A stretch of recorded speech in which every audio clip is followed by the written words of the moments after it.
Here's Mr. Jim Rohn.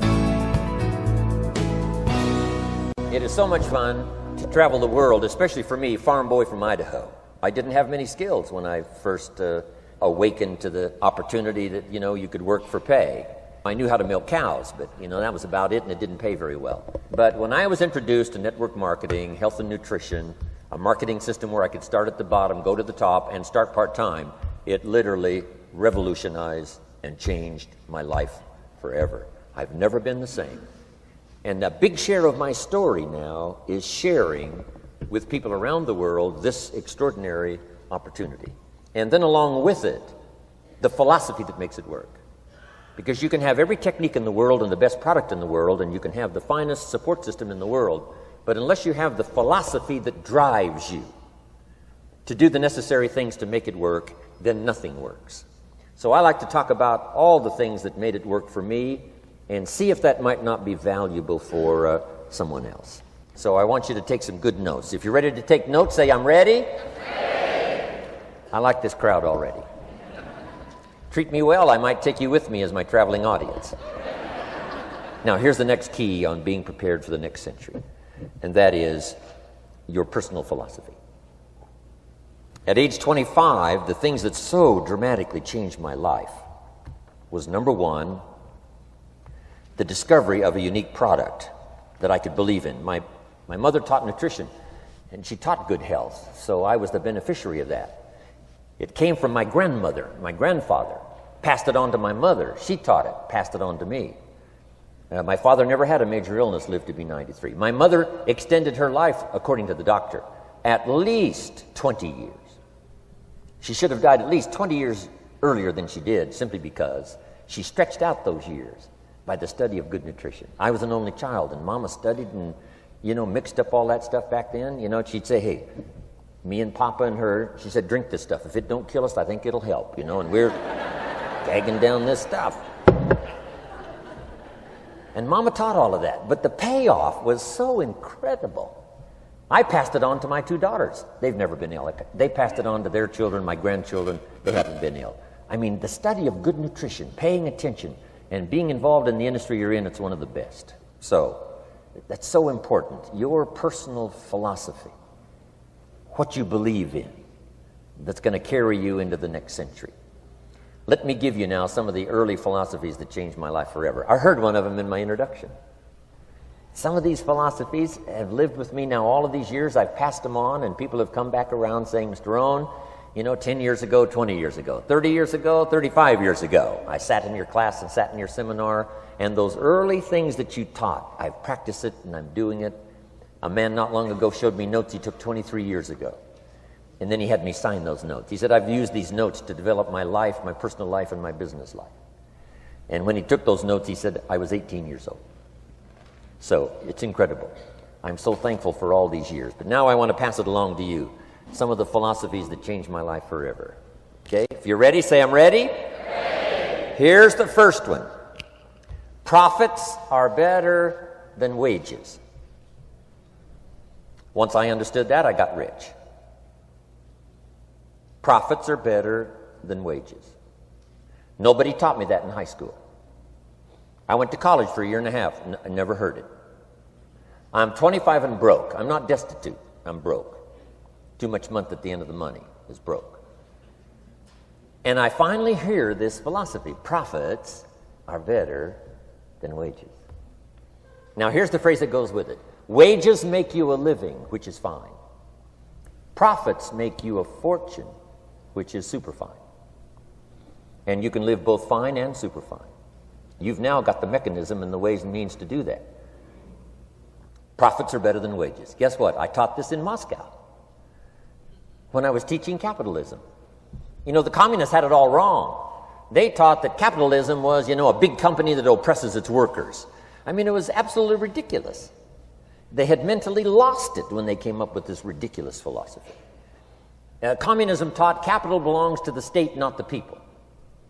And we taught all these years what? Capital belongs in the hands of the people, not the state.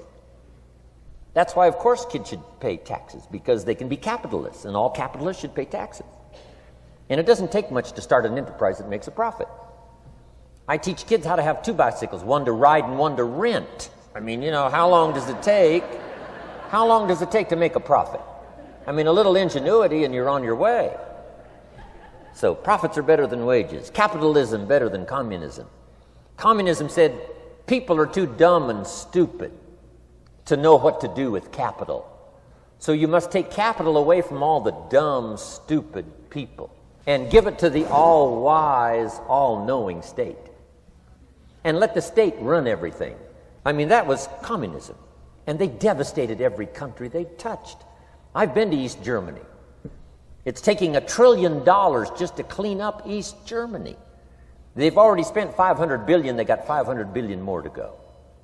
I mean, every country they touched, and I've been in all of them, they devastated them all with their devastating philosophy. We teach capital belongs in the hands of the people. That's where the ingenuity is to bring goods and services to the marketplace. And I'm going to show you later the miracle of capitalism grassroots in America, which you're involved in. But once I understood this now, it was so incredible. Profits are better than wages. Now, when I first was recruited, I'm a distributor for this little product called Abunda Vita. And here's what my mentor said, Mr. Schoaf. He said, Mr. Rohn, you can start this miracle working business part-time. You don't have to go full-time. You can start part-time. And he said, if you'll devote, to start with, let's say 10, 12, 15 hours a week, where you'll start making a profit, here's what you can now say. I'm working full-time on my job and part-time on my fortune. Because profits lead to fortune. I got so excited about that philosophy. I'm working full-time on my job, but now I'm working part-time on my fortune. I found a way not only to make a living, you won't believe this, I found a way to make a fortune. Can you imagine what that's like then to get up in the morning? To go to work on your fortune? Not to go to work to pay the rent, which is okay, but a chance to go to work to make a fortune? And I said, right now I'm working part-time on my fortune and full-time on my job, but it won't be long until I'll be working full-time on my fortune. Can you imagine what life is going to be like? Now, here was my first goal when I started, and that was part-time. I wanted to equal on my profits part-time what I was earning on my full-time job. This is called the magic of part-time.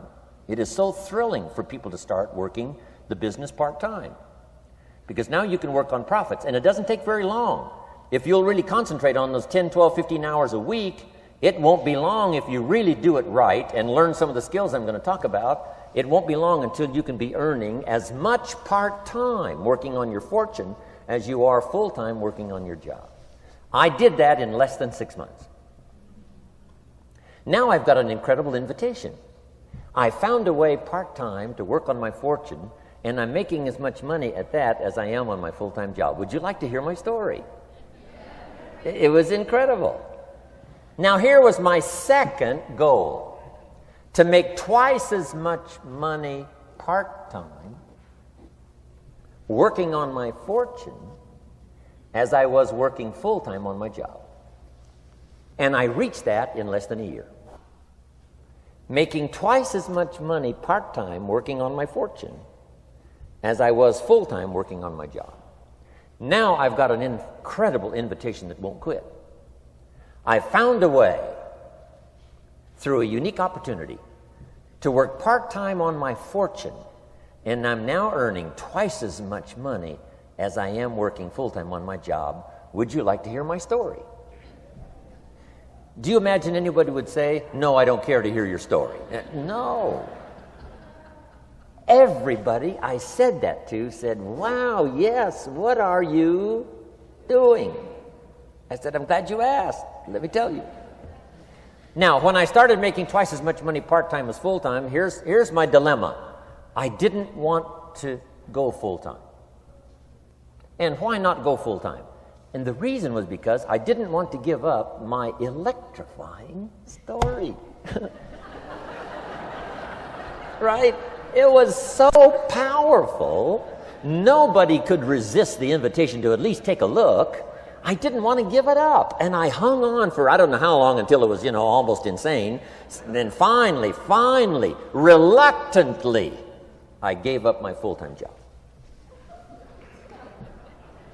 But now,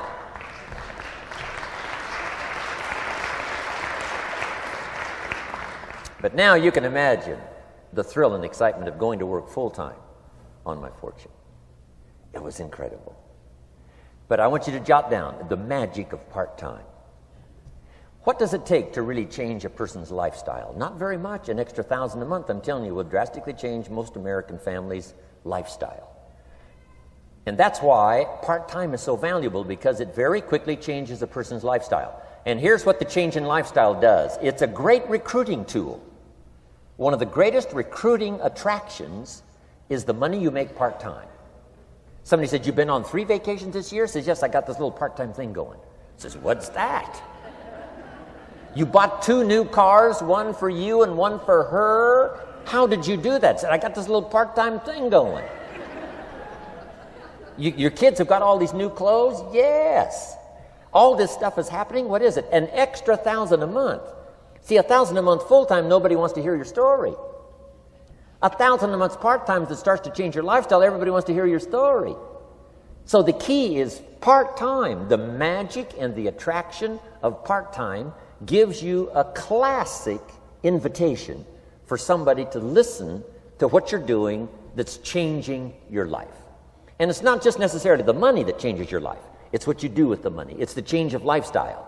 So part-time helps to change lifestyle, which gives you a classic invitation to look at what you're doing. That's how I started in network marketing, age 25. Wow, these philosophies changed my life.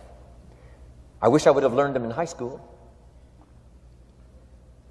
In high school, if they would have offered Wealth 1, Wealth 2, I'd have taken both classes. I wouldn't have waited until I was 25 and broke. Here's the next one. Philosophy that helped change my life. It's not what happens that determines your life future. It's not what happens that determines your life future. It's what you do about what happens. All of us are in like a little sailboat. And it's not the blowing of the wind that determines your destination. It's the set of the sail. So jot this phrase down. It's one of the best to understand. Kids need to understand it. The same wind blows on us all. The same wind blows on us all. The wind of disaster, the wind of opportunity, the wind of change, the wind when it's upside down, the wind when it's favorable and unfavorable. The same wind blows on us all. The economic wind, the social wind, the political wind. The same wind blows on everybody. The difference in where you arrive in 1 year, 3 years, 5 years, the difference in arrival is not the blowing of the wind, but the set of the sail. And that's what learning is all about, to set a better sail this year than last year. To set a better sail. The first 6 years of my economic life, I wound up broke. Second 6 years, I wound up rich. You say, well, the Democrats must have finally gotten power. No.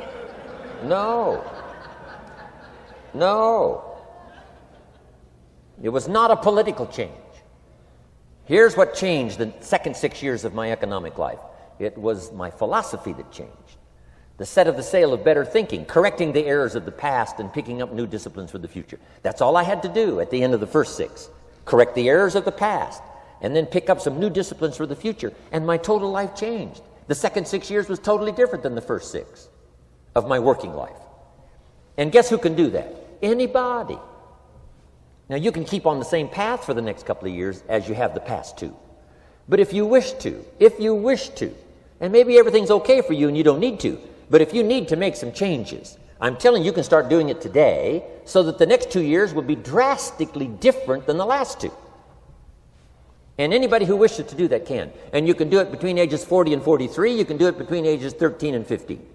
You can do it between ages 60 and 62. Any 2 years, any 5 years that you wish to drastically change from the previous 5, you can do it.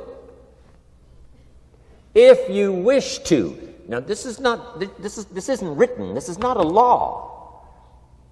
Here's what it's called: opportunity. But if you don't know you can change, if you don't know you can drastically change your income, change your future, change your health, change your marriage, change everything, if you don't know that, Some people then go year after year after year after year not making much change simply because they didn't get to the class. They never read the book. They never went to the seminar. They never made the discovery.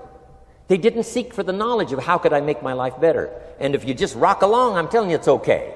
Anybody can live any way they choose. But I'm here to tell all of you that if you wish to, it's possible to make the next 3 years totally different than the last 3. And all you have to do is just a few things. So if you got that one now, it's not the blowing of the wind that determines your income. It's not the blowing of the wind that determines your fortune. It's the set of the sail.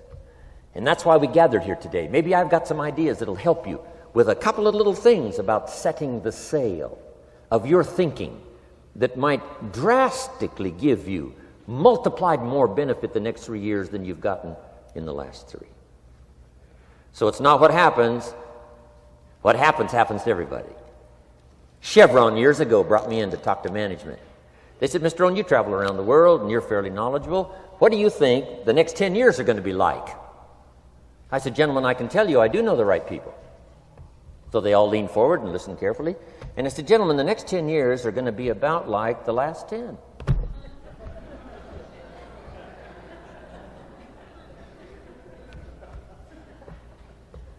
The next season after fall is, well, I promise you that's not going to change. After day comes night. I promise you that's not going to change. Here's how the last 6,000 years reads. If you want to make a note of Jim Rohn's vision of history the last 6,000 years, here's how it reads. Opportunity mixed with difficulty. And if we're around another 6,000 years, it's going to read like that looks like for the next 6,000 years. Opportunity mixed with difficulty. Now, sometimes there seems to be more opportunity than difficulty, and then sometimes there seems to be more difficulty than opportunity, but the mix isn't going to change. After expansion comes recession. But after recession comes expansion. Not to think so, see, is naive. And once you've got just a little of this stuff settled, then you know exactly what to do. You know exactly what to anticipate, so you can be ready. Now, here's the next one, and I heard it in my invitation. Here's what it says. For things to change, you have to change. I was hoping the government would change, and taxes would change, and economics would change, and my boss would change and be more generous. I wished for everything to change, and my teacher said, no, Mr. Rohn, for things to change for you, you have to change. Don't wish it was easier, wish you were better. Once I understood this, this altered the course of my life. Don't wish it was easier. Wish you were better. And here's the big one. Don't wish for less problems. Wish for more skills. You don't need less problems. You simply need more skills. Don't wish for less challenge. Wish for more wisdom. Accept the challenge, because you can't grow without a challenge. You can't get rich without a challenge. You can't fly without gravity. You have to understand the challenge. But that's the key, is to now develop wisdom to overcome the challenge. Don't wish for less challenge, but more wisdom.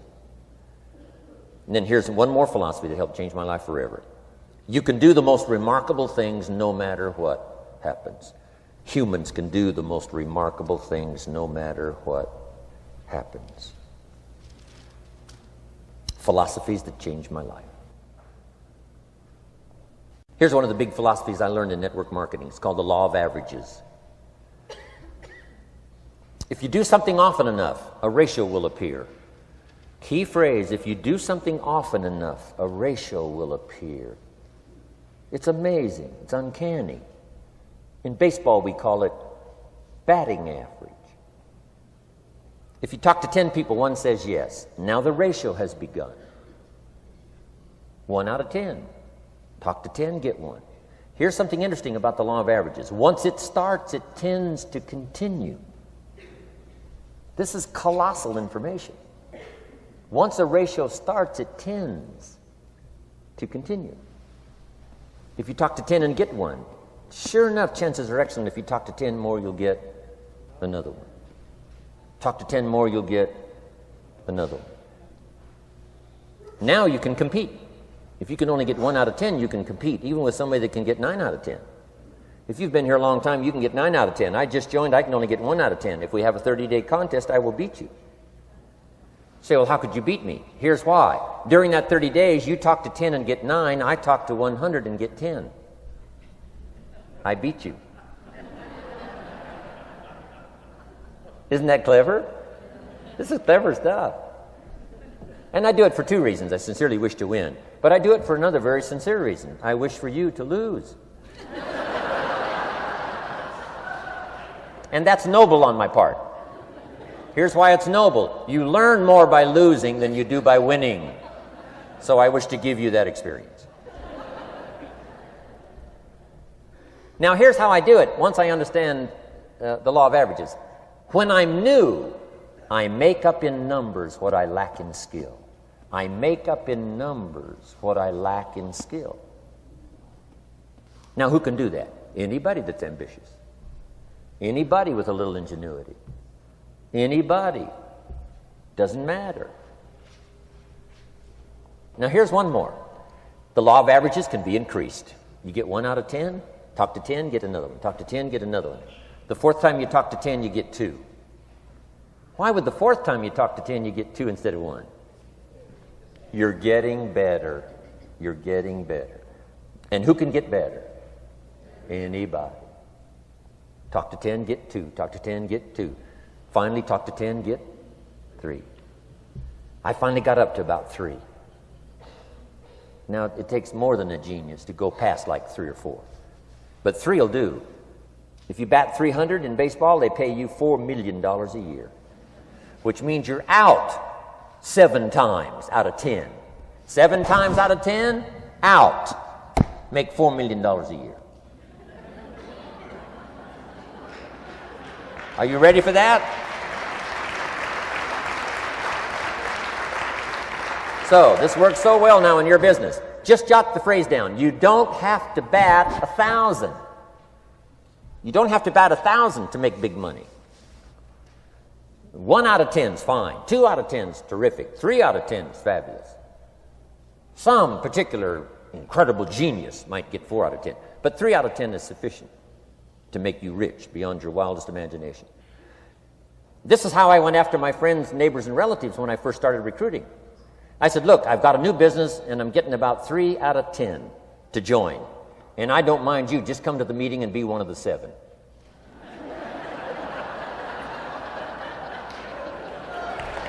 Right? Doesn't matter. Right? You're my friend. You'll do me a favor. And so it's not important to me that you like it. It's not important to me that you join. It's certainly not important to me that you buy. It's just important to me that you listen. One of the reasons, though, I want you to hear the story is because a year from now, if I'm doing well, I don't want you to say, how come you never picked up the phone a year ago? I never got a letter, never got a call. You call me a friend?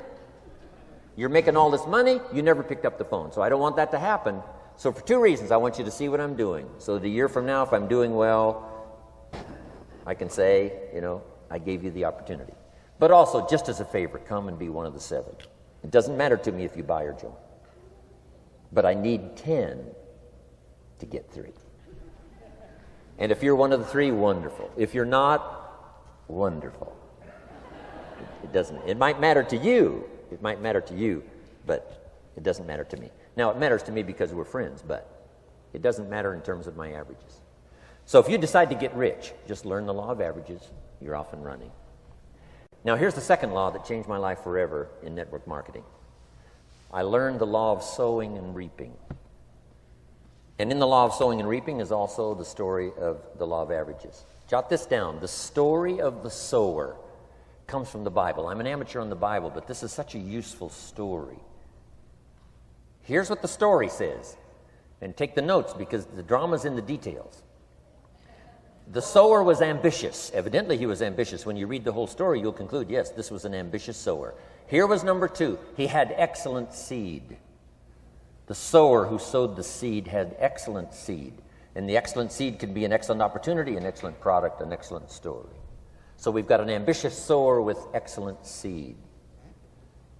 But now here's the rest of the details of the story. For your information, for the drama of your life, so you can understand things better. Learning some of this is how I got rich by age 31. Number one, it says the sower goes out to sow the seed, but the first part of the seed falls by the wayside and the birds get it. So jot this down. The birds are going to get some of the seed. The birds are going to get some of the seed. Now you say, well, Mr. Rohn, what does that mean? Well, I invite John to come to a meeting. He said he'd be there Tuesday night. Tuesday night I show up, John isn't there. I say, John, I wonder why John didn't make it. Now I know the answer. The birds. The birds. John had this great idea of coming to the meeting to look at an opportunity, and somebody stole it and said, you're not going to go see network marketing. And he says, well, maybe not. So have you jotted that down now? The birds are going to get some. Now, when the birds get some, you've got two options. Number one is to chase birds. And say, well, let me get a hold of the person that talked him out of coming to the meeting. I'll tear him a new page. But I wouldn't do this. Here's what happens if you go chasing birds. You leave the field. If you go chasing birds now, you leave the field, which is going to distract from your future, not add. So you can't chase birds and try to straighten this stuff out. Here's what it is. It's just one of those things. And here's the best comment when things are a little disappointing. Isn't that interesting? You just have to say, I thought sure he would be there. He promised me. He promised me. But I know it was the birds. And you just have to say, isn't that interesting? Now, here's the rest of the story. It says, the sower kept on sowing. See, that was the secret to his success. He kept on sowing. And if you keep sowing, you can sow more than the birds can get because there aren't enough birds. If you keep sowing, there are some birds, but there's not enough because the law of averages will work for you.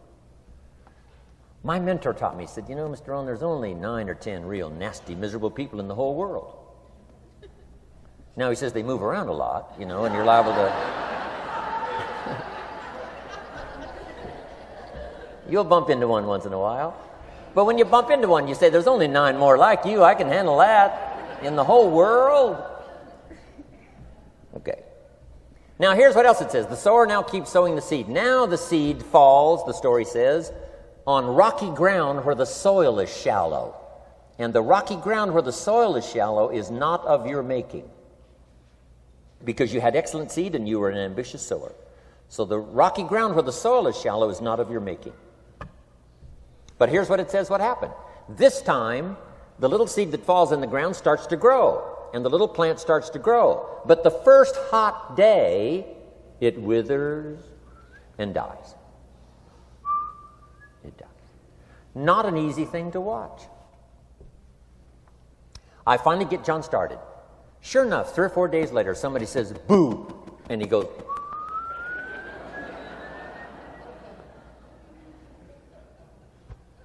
he's gone. Doesn't show up at the second meeting. And I say, I thought sure John would last a week. What happened? Jot this down. The hot weather is going to get some. And this is not of your making. Here's what you must say when that happens. Isn't that interesting? Wow. What can you do? The answer is nothing. You say, well, I'm going to try to change this. I wouldn't take that class. You know, the sun comes up in the east. Somebody says, why is that? I wouldn't spend much time on that. Just let that happen. Don't go for this why stuff. I'm giving you the answers here. The answers is in the structure and the consequences and in the deal. The answer is in the deal. Anything beyond that is not worth study. You say, well, how come some just last a little while? I wouldn't sign up for that class. Here's the answer. Some don't stay. You just have to jot that down. And when some leaves, you say, that's one of those that don't stay. Now you know what category to put them in. And you can't solve this now. You can't. It's like rearranging the seasons. You can't fool with that. All you can do is cooperate with the way things are set up. I didn't set it up. You say, well, it shouldn't be this way. Well, when you get your own planet, you can rearrange this whole deal. But on this planet, you're a guest. You got to take it as it comes. Now, here was the secret to the ambitious sower with good seed. It said he kept on sowing. Now, here's what he had to do to keep on sowing. He had to discipline his disappointment. This is a key phrase now to use the rest of your life. You must learn to discipline your disappointment, because you didn't set up the setup, and some are not going to stay, and that is not of your making. Now, if you made gross errors and you ran them off, see, that'd be different. Now, you're responsible for that. But if it's in the normal course of things, this is the way things are. Now, here's what it says. The sower keeps on sowing. Now it says the seed falls on thorny ground. And somebody says, well, how much of this do you have to go through? Well, hang on. It's not the end of the story now. Now the little seed falls on thorny ground. And now the little plant starts to grow again. But as the little plant starts to grow, the thorns choke it to death. And it dies. So jot this down. The thorns are going to get some. And that's not of your making. And what are these thorns? The story even called these little thorns, little cares, little distractions, little somethings. Who knows what all they are? I say, John, we had a meeting last night. You weren't here. John says, well, I can't make every meeting. I say, why not? You're part-time. He said, well, the screen door came off the hinges. And you just can't let your house fall apart. You got to take some time and fix things up. And I can hear the thorns going,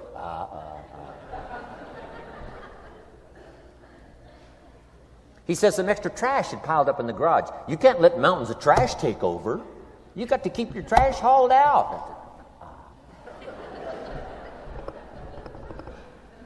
People who let little things cheat them out of big opportunities. People who let little things cheat them out of big opportunities. And you feel almost helpless. What could I do about that? And that's nothing. And you say, well, why is this? I'm asking you not to sign up for that class. Don't sign up for these why is this class. It's just the way it is. Like winter following fall and spring following winter. So if you got that, the thorns are going to get some. But now here's the good news. Let's read the rest of the story now quickly. The sower now what? Keeps on sowing the seed. Keeps on sharing the story. Keeps on giving an invitation. Yes, the invitation can be more powerful for me as it was 1 year later than it was the first month. Because now I'm saying I'm making twice as much money part-time as I'm making on my full-time job. Yes, the story can be more powerful, but the law of average is still going to work. But now here's what the story said. Finally, the seed falls on good ground. Finally, the seed falls on good ground. Now put this in parentheses. It always will, if you keep sowing. If you share a good idea long enough, it will fall on good people. But now here's the rest of that story. Some of the good ground did 30%. And some of the good ground did 60%. And some of the good ground did 100%. You say, well, why the difference in numbers? I wouldn't sign up for that class. Come on. Have I said that often enough now? Don't register for that class. It's just the way it is. Now, I tried to get the 30s to do 60. Found out it was more than I could handle. I used to say, I'll make them successful if it kills me. I almost died. No, you can't do that. Here's what you do. Let the 30s do 30 to the best of their ability and keep doing 30, because that's how they build their lifestyle and get what they want out of life. And let the 60s do 60, and let the 100s do 100s. Now, how can you get some to do 100%? You got to go through all these experiences, and you got to talk to all these people. Let me quickly give you now a list of the skills that changed my life forever. Developing a new philosophy that I could do it in my network marketing experience now led me to developing new skills. Right? I knew how to milk cows, but it didn't pay well. Here's the first skill I learned that changed my life. Getting a customer. Making a sale. And of course, sales for you is easy, right? Because it's not technical. right? The technical is all taken care of. You simply represent your product. If you share a unique product, talk about its merits, persuade someone that it's the best, they agree to buy, that's the simple art of sales. But in your business, here's what it's more like, sharing. Because using the product yourself, gathering some testimonials, you simply share that. So we're not talking like high-powered spacecraft technical skills here. It's simply sharing something you've discovered with someone else and doing it well enough to where they agree they would like to participate. Now here's what happened when I learned sales. It multiplied my income by 5. Now it didn't take that much because I wasn't doing that well in farm country. But it did multiply my income by 5. Sales. Getting customers. Laying that incredible foundation for an entrepreneurial career. So now I've got 2 skills. Milking cows and making sales. Here's the next one I learned that changed me forever. And that's recruiting. Introducing the business opportunity to new people. Learning how to give a good invitation. Learning how to give 2 kinds of presentation, formal and informal. And the third part of recruiting, of course, is following up. Once you start a new life, now you got to take care of it, like a new mother would take care of her baby. You don't start a new life and abandon it. You start a new life and nourish it like a mother and protect it like a father. You got to be both mother and father to a new person. Nourishment, ideas like a mother. Protection, help defend your new life against the encroachment of outside voices that would try to talk them out of it. So you got to be mother and father in this art of recruiting. We call it being a sponsor. And being a sponsor is like being a bridge, helping somebody from darkness to light, from skeptic to faith, from not knowing to knowing, from no confidence in themselves to starting to gain confidence. You're the bridge that helps people from the shadows to the sunlight. It's one of the most exciting positions to occupy in all of network marketing industry, is the bridge, helping people crossing the bridge, out from discouragement into recognition. Being this bridge, that's what the recruiting magic is all about. You've got the answers. They've been looking for the answers. You've got the answers. And you help them cross this bridge. You see something in them before they can see it in themselves. You assure them that it's possible to be more than they are, therefore they can earn more than they've got, have more than they possess. This is one of the great arts in the world. And here's what's exciting about this art. It pays big money. Because now you operate a unique philosophy taught first in the Bible. John Kennedy taught it in his inaugural speech. Zig Ziglar's got one of the best ways to put it. And that's the secret to wealth. The secret to wealth and fortune. First taught in the Bible. Because the question was asked, how can we achieve greatness, great wealth, great power, great influence, great recognition, great self-esteem? How can we achieve greatness? The master teacher was asked. And here was his formula for achieving personal greatness. He said, find a way to serve the many, for service to many leads to greatness. For those that are interested. Some people aren't interested, but for those that are, service to many leads to greatness. Someone says, well, best I can do is just take care of myself, which is okay, but it doesn't lead to greatness. Somebody says, I got enough bills of my own, I can't worry about someone else's bills. That's okay, but it doesn't lead to greatness. Greatness is helping people pay their bills, you forget about yours. Because if you help enough people pay theirs, yours disappear. Help people with problems, your problems disappear. The key to greatness, the master teacher taught, is finding a way. Now, a lot of people would like to serve many people, but they don't have a way. And what's exciting about you and your business is you've now got the way. Whether you use it or not, it's up to you. Whether you cash it in or not is up to you. Whether you make a fortune or just a little, that's all up to you. Each person's ambition. It's called the same marketing. The same product. The products are the same for everybody here. The marketing system is the same. The difference is each person's philosophy and each person's individual ambition. But whatever your ambitions are, now you've got the ways and means. And here's what you've got the ways and means to do. Serve as many people as you would like. Now here's what's exciting about recruiting. With what you're involved in here, you can directly and indirectly affect the lives of dozens of people. Some of you are going to directly and indirectly affect the lives of hundreds of people. And some of you, if you wish, can directly and indirectly affect the lives of thousands of people. And the pay is accordingly. If you affect a few, you earn that pay. If you affect the many, you earn that pay. But the secret is found in the Bible. Service to many leads to greatness. Now, John Kennedy said it in his inaugural speech. Here's what he said: don't ask. Don't we wish that was the current political philosophy? Where is John Kennedy and his philosophy? John Kennedy said, don't ask. That's important if you understand philosophy. He said, don't ask what the people can do for you. Don't ask what the country can do for you. Don't ask what the government can do for you. That's not how you get rich.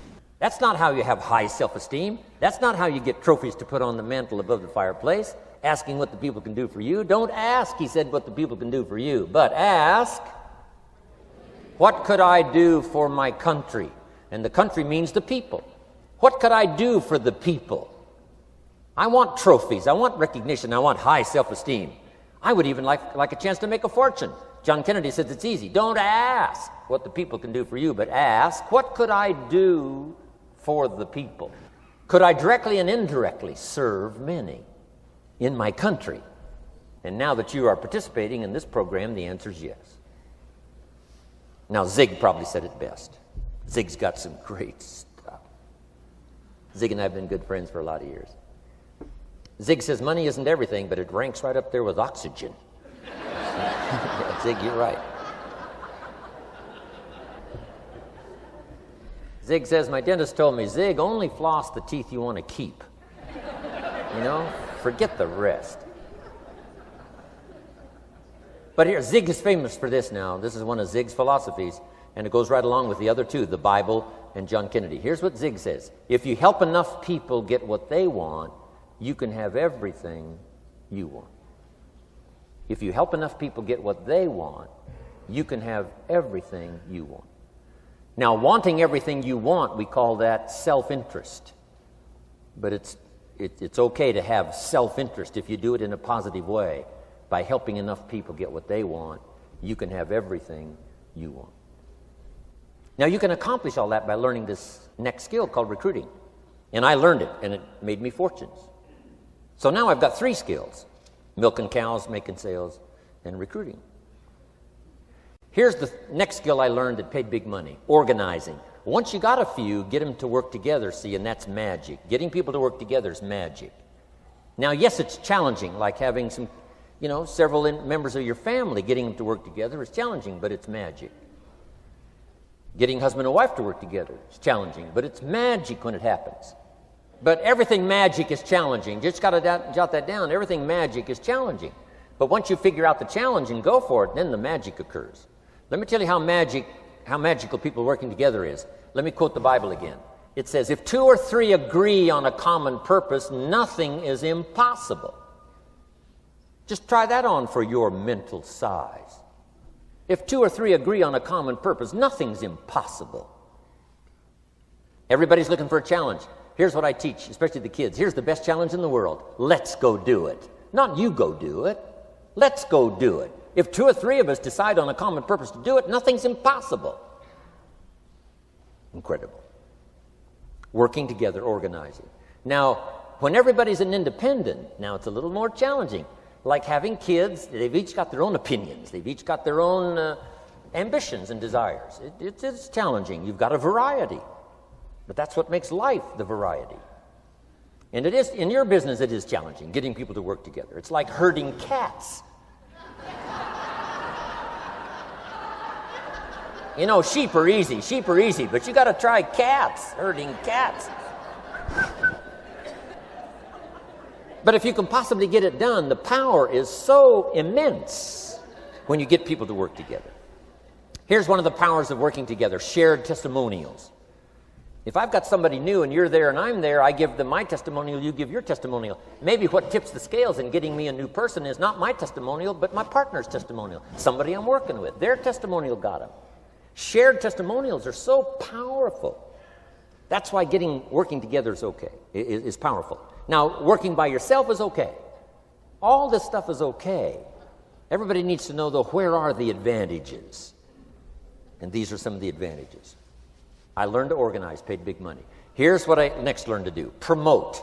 Promotion now pays staggering money.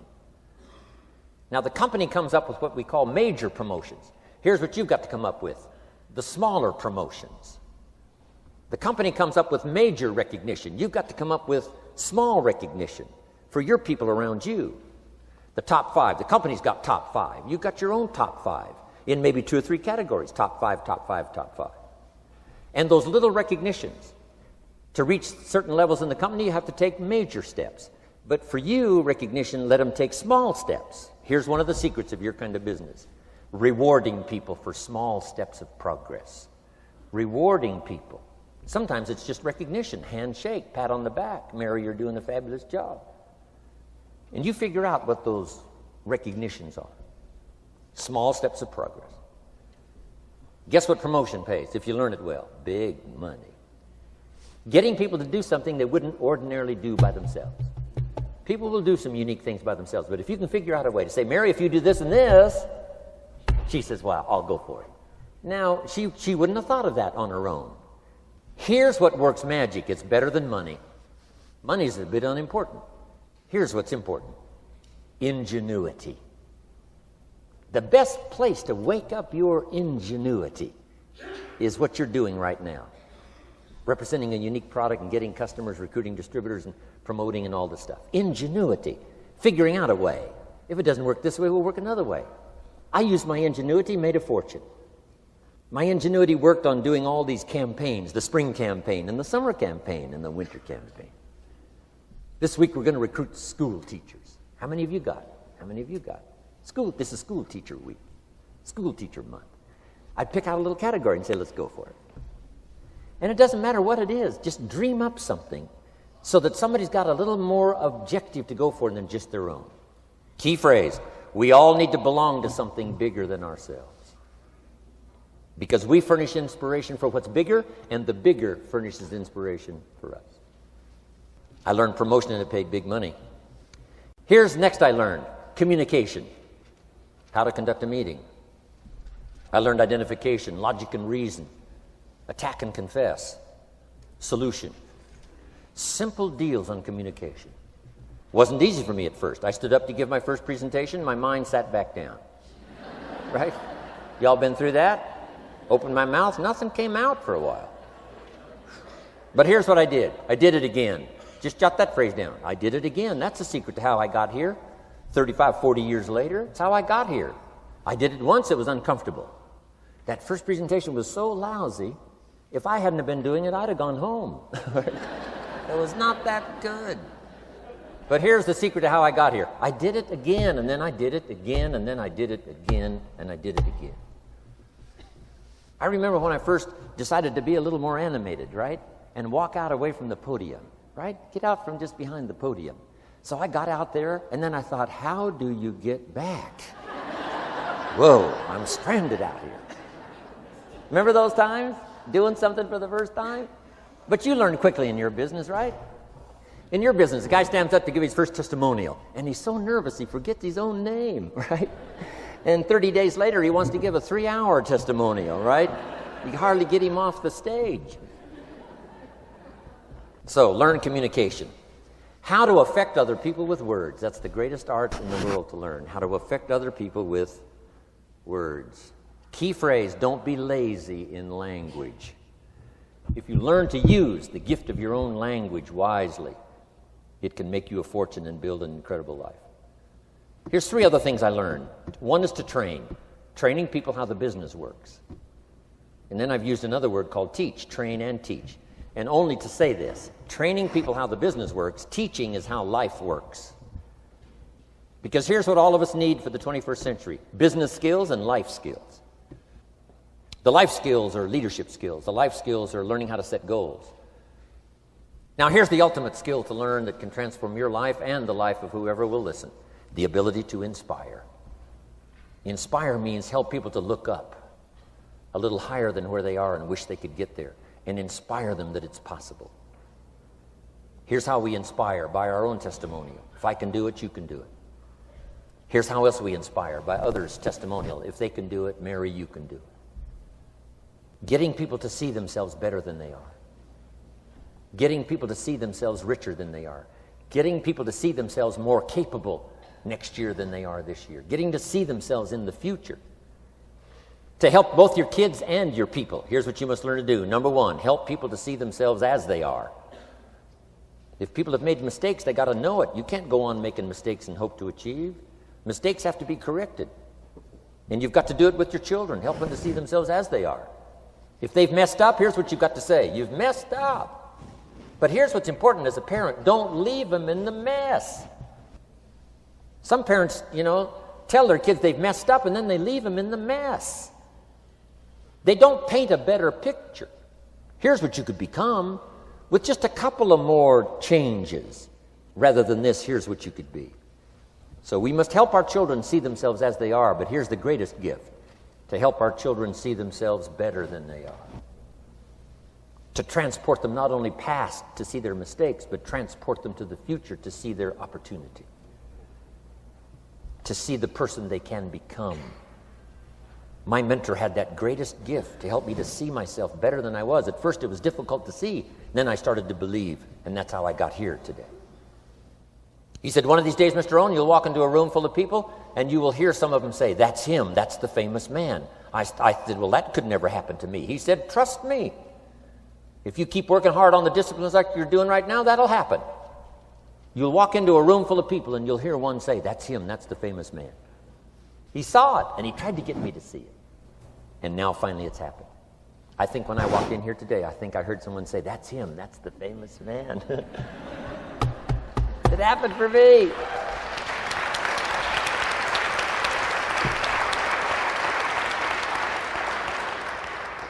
And if it can happen for me, it can happen for you. Just master these skills to inspire. Here's what else I learned, the skills of building an organization. Learn to work with the people who deserve it, not the people who need it. You must be like life itself. Respond to deserve, not to need.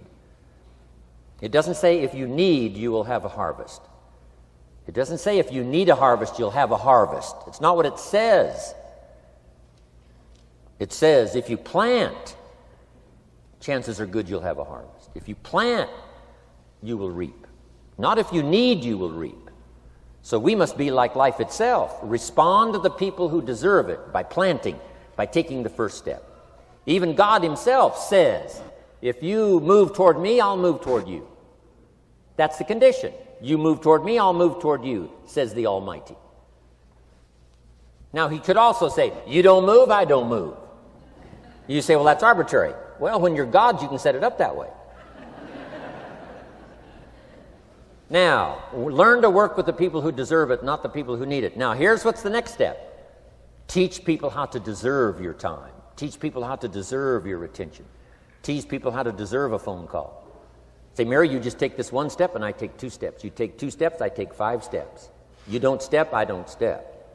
But this isn't hard now. You step, I step. You respond, I respond. You try, I try. You make a call, I back you up. Right? Learn to teach people how to deserve your time and your attention.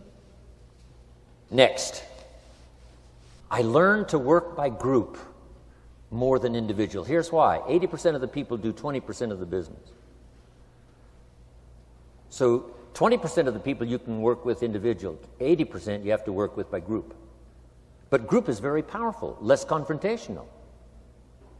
Then here's what's important for all of you to learn as a sponsor, helping other people. You can help 1,000, but you can't carry 3 on your back. You can help 1,000, but you can't carry 3 on your back. And I'm sure all of you have already gotten that experience, even though you've been here a short time. Some people will try to get on your back. That's where we got that expression, get off. That's where we got that. A guy discovered somebody on his back and said, what? I can't carry you, get. Now, if you're like some I see here, 6'4" and you weigh 300 pounds, you might carry one, and if you were really big enough, Kareem Abdul-Jabbar or something, you might carry 2, but you can't carry 3. When babies are born, they were not designed just to be carried. Babies were not born to be carried all their life. Someday you got to try your legs. Someday you got to try your wings. Someday you got to try. Even if you fall down, you got to try, because you can't just crawl around all your life. You can't be carried all your life.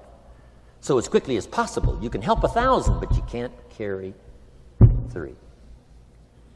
Next, don't expect the pear tree to bear apples. I used to try to change everything. You can hang apples on a pear tree. I'm telling you, it won't help. You can put up a sign, this is an apple tree. Sure enough, come the season, pears. Here's what I learned. You cannot change people, but they can change themselves. You cannot change people, but they can change themselves. Incredible. Capital in your business isn't what matters. Okay, it's not the money that buys you a future. It's your skills that buy you a future. Money and no skills, and I'm telling you, you're still poor. Money and no ambition, where are you? Money and no courage, you're broke. A little bit of money and a whole lot of courage. That's all we need. I'm looking for people when I'm recruiting back in those days, and the money didn't matter. What mattered to me was somebody's willingness, somebody's ingenuity, somebody's willingness to try. Right? If they had $1 to invest, that was plenty for me. $1 and some ambition, and I can show you how to get rich, and it'll be one of the classic stories of the company. I go to recruit somebody, they say, I don't have any money. See, I've been looking for you for 6 months. Let me show you how to do it without any money. Because here's the rules of capitalism. Jot this down. You can either buy and sell, or if you're in certain circumstances, you can sell and buy. If you've got ambition. Now, if you haven't got ambition, we can't cure that, and money won't cure lack of ambition. But if you've got $1 and some ambition, I'll show you how to get rich. And even if you don't have $1, I'll show you how to get rich, because you can sell and buy. Somebody says, as soon as the product arrives, I'll sell it. Then you don't understand. You don't understand the magic of fortune if you say, I have to wait till it gets here to sell it. And you probably don't understand the value of your own story. Once I understood that, I knew I was going to be wealthy. That's why right in the beginning I started giving big tips. I knew I was going to be wealthy. Say, wow, this guy tips like a rich man. I said, that's right, he tips like a rich man. Even in the beginning, I tipped like a rich man because I knew I was going to be rich. Wow. Isn't this fun? Yes. So jot these phrases down as I close. Number 1, the greatest value in life is not a bank account. The greatest value in life is not a car, a home to live in. The greatest value in life is this. Make a note. Living a good life. In the midst of all of our achieving and recruiting and building and growing, helping other people, being a part of society and the country and the world, being all of this stuff, here's what you must figure out all of your life, how to continually live a good life. So let me give you my short list. I'll cover the long list the next time I see you. Here's the short list on a good life. Number 1, productivity. If you don't produce, you won't be happy. Here's number 2, good friends. The greatest support system in the world is good friends. You got to work on that. Don't be careless here. Friends are those wonderful people who know all about you and still like you. Here's next, spirituality. I'm not asking you to be a believer. I am a believer that humans are more than an advanced form of the animal kingdom. I'm a believer that we're a special creation. I don't ask you to be a believer, but here's what I do ask. If you are a believer, here's what you must do. Study, practice, and teach. Whatever's valuable to you, study, practice, and teach. Repeat it after me now. Again. Study, practice, and teach. Here's why. It builds the foundation that builds the country, that builds the nation, that helps us to compete among the nations of the world in the 21st century. And this is one of those subjects, to study, practice, and teach. Next, my parents taught, don't miss anything. Don't miss the game. Don't miss the performance. Don't miss the show, the movie. Don't miss the words. We're all inspired by the words. Elton John says she lived her life like a candle in the wind, never knowing who to cling to when the rain set in. You can't miss those lyrics. You can't miss the music. You can't miss the songs that nourish the soul. You can't describe how brief and fragile life is much better than that. George Harrison, one of the Beatles, sings, "If not for you, the winter would hold no spring. Couldn't hear a robin sing. I just wouldn't have a clue if not for you." Wow. You got to remember the words that reflect the experience. Barbra Streisand sings, "It used to be so natural to talk about forever, but used to be's don't count anymore. They just lay on the floor till we sweep them away. You don't sing me love songs, you don't say you need me, and you don't bring me flowers anymore." Illustrative of all of our experiences. Winston Churchill said, "The truth is incontrovertible. Malice may attack it and ignorance may deride it, but in the end, there it is." You got to use that. Feast on someone else's comments. Because, see, you could stay up all night and not think of that.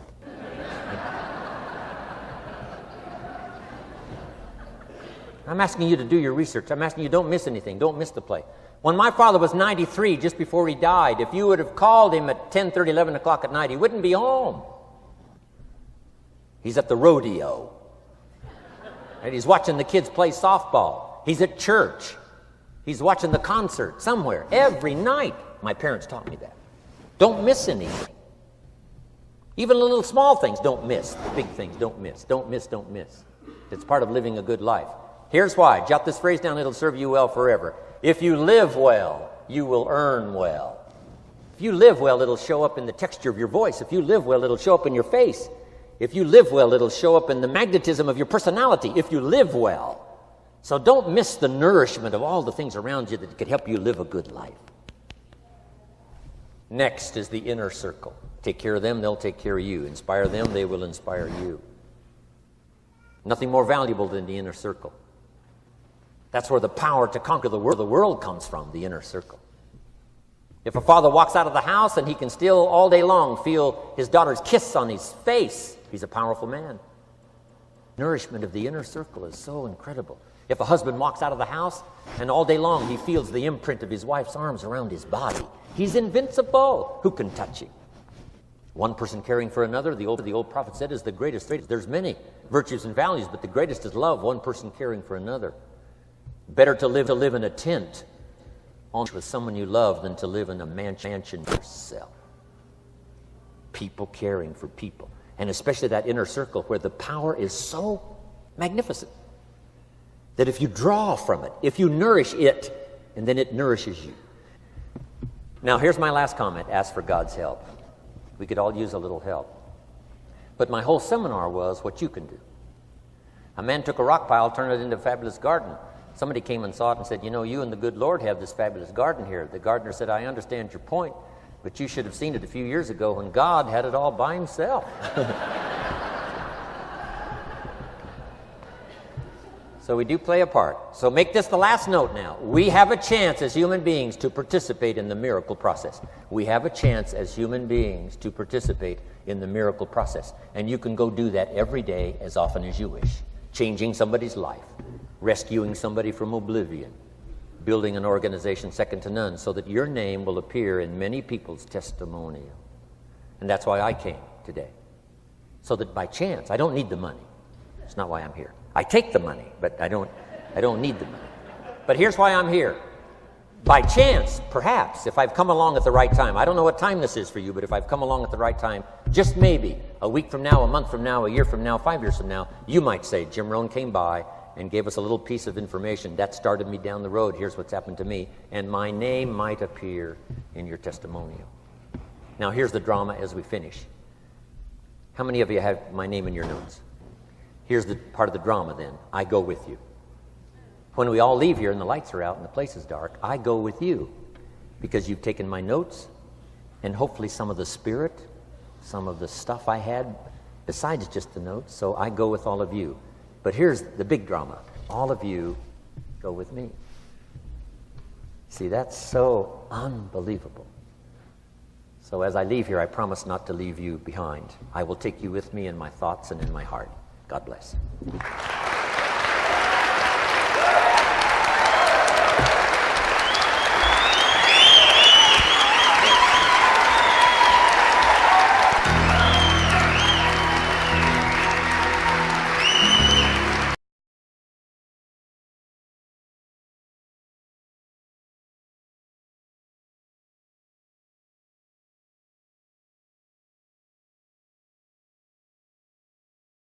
Your network marketing business with Jim Rohn. To receive more information on Jim Rohn's speaking schedule and products, please visit his website at www.jimrohn.com. Thanks again for